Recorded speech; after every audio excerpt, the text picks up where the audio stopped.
Siz bitta ish boshlaysiz va uni oxiriga yetkaza olmaysiz. Diqqatingizni jamlay olmaysiz mana shu ishga. Ma'lum bir nuqtaga yetganda ishingizni to'xtatib qo'yasiz. Chalg'ishni boshlaysiz.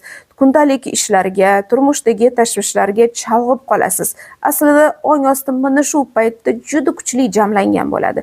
Lekin uning quvvati qayerga ketayotgan bo'ladi? Sizni himoya qilishga. Ong osti mexanizmi shunaqa ishlaydiki, u asosan himoya vazifasini o'taydi. Siz qo'ygan maqsad siz uchun xavfli bo'lgan paytda u sizni mana shu narsadan himoya qiladi.